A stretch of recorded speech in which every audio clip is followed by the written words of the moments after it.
Look के अनुसार शुभ समाचार। अध्याय 5।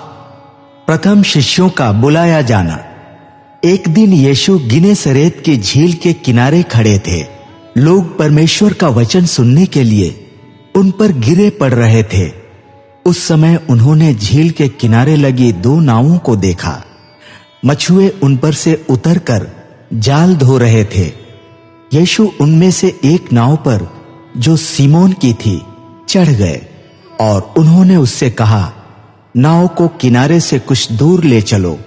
इसके बाद वह बैठ गए और नाव से लोगों को शिक्षा देने लगे। उपदेश समाप्त करने के बाद उन्होंने सीमोन से कहा, नाव गहरे पानी में ले चलो और मछलियां पकड़ने के लिए अपने जाल डालो।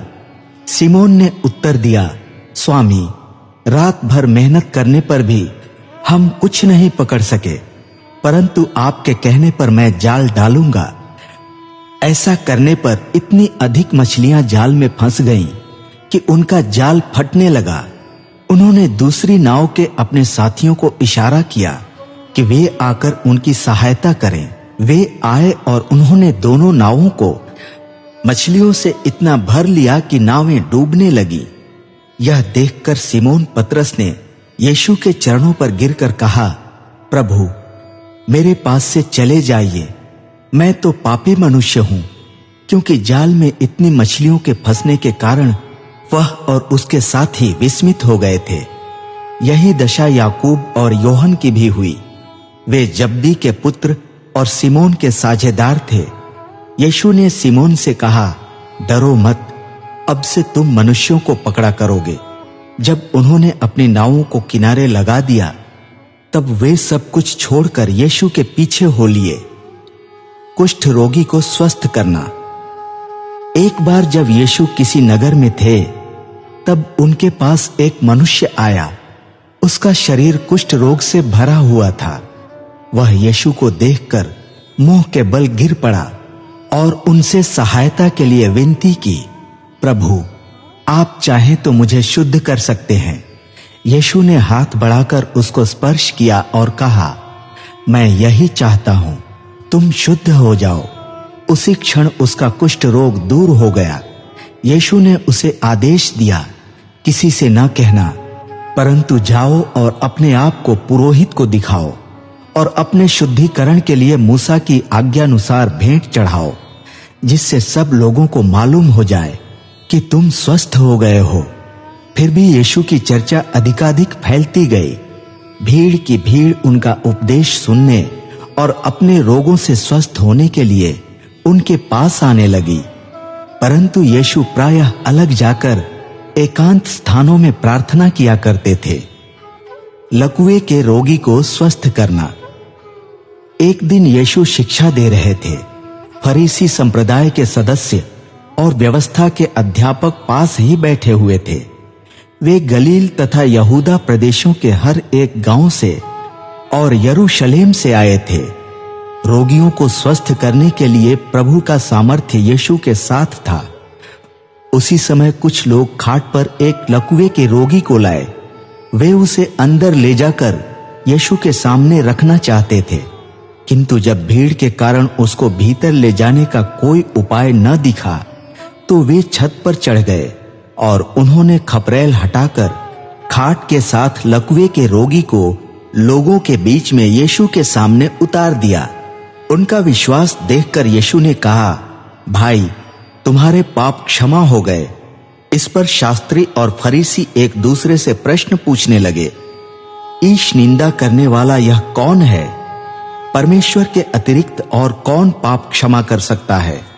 उनके ये प्रश्न जानकर यीशु ने उन्हें उत्तर दिया, आप लोग अपने हृदय में ये प्रश्न क्यों उठा रहे हो? अधिक सहज क्या है यह कहना, तुम्हारे पाप क्षमा हो गए, अथवा यह कहना, उठो और चलो फिरो? परंतु इसलिए कि आप लोगों को मालूम हो जाए कि मानव पुत्र को पृथ्वी पर पाप क्षमा करने का अधिकार है। वह लकवे के रोगी से बोले, मैं तुमसे कहता हूं, उठो और अपनी खटिया उठाकर घर जाओ।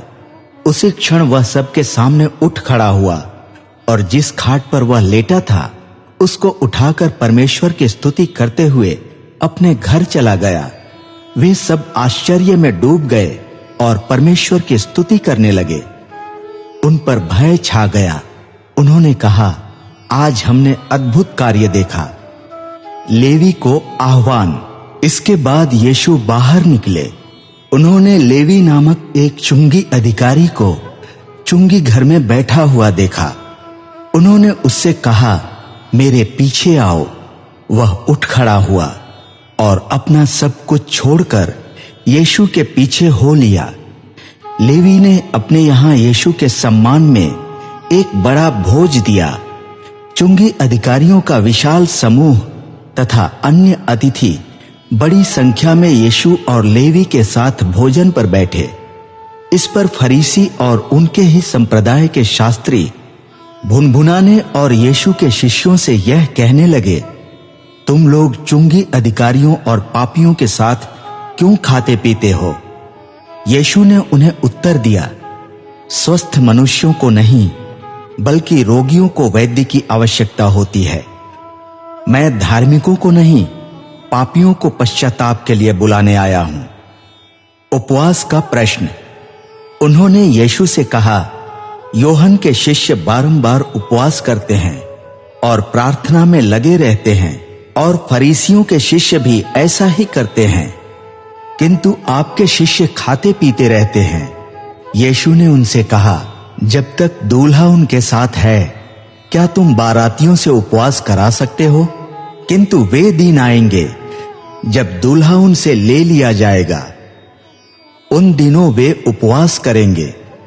यीशु ने उन्हें यह दृष्टांत भी सुनाया, कोई व्यक्ति नया कपड़ा फाड़कर पुराने कपड़े में पैबंद नहीं लगाता, नहीं तो वह नया कपड़ा फटेगा ही और नए कपड़े का पैबंद पुराने कपड़े के साथ मेल भी नहीं खाएगा।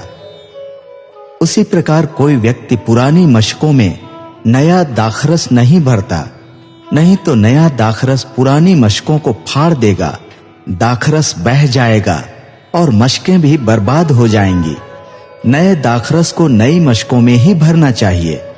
कोई पुराना दाखरस पीकर नया नहीं चाहता, वह तो कहता है पुराना ही अच्छा है।